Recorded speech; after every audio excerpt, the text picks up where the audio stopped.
Hello everyone, तो आज हम बात करेंगे इलेक्ट्रिक फील्ड इंटेंसिटी। तो ये क्या होता है कि इलेक्ट्रिक फील्ड जो होता है किसी चार्ज पर कितना फोर्स लग रहा है एक यूनिट चार्ज पर। तो इस तरीके से हम देखेंगे कि एक मान लिया पॉइंट चार्ज रखा है किसी फील्ड के आर डिस्टेंस पे, तो इसकी जो वैल्यू होती है E=KQ/R²। और इसी को हम लिख सकते हैं F=Q×E। ये हो गया। और इसका जो होगा ग्राफ जो होगा E inversely proportional to R है, तो ये हाइपरबोला बनेगा। फिर दूसरा केस आता है रिंग का। रिंग का आप लोग डायरेक्ट याद रखें क्योंकि ये ज़्यादा आता नहीं है। मान लिए एक रिंग है और इसके ऊपर तमाम सारे पॉजिटिव चार्ज है और किसी P पॉइंट पर R डिस्टेंस पे हमको इलेक्ट्रिक फील्ड निकालना है, तो इसकी वैल्यू होती है KQ/X/R² + X² की होल पावर 3/2।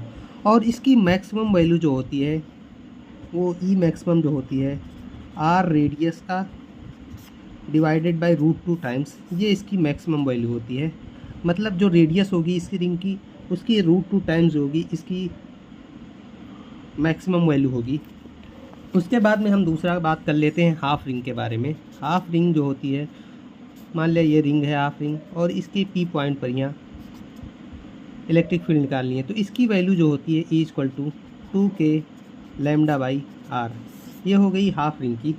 उसके बाद में आता है एक इनफाइनाइट रिंग की बात, इनफाइनाइट लाइन चार्ज की बात करते हैं। तो इसकी जो अगर इनफाइनाइट चार्ज है, इनफाइनाइट है, तो इसकी जो वैल्यू होती है 2k λ/R।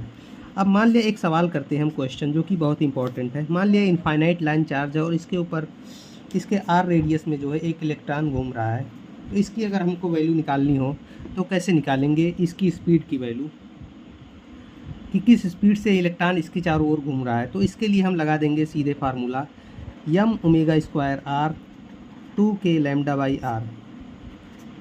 ये दोनों फोर्स को बराबर कर देंगे, तो इसको जो अगर हम चेंज करेंगे तो ये होता है mv²/R 2k λ/R।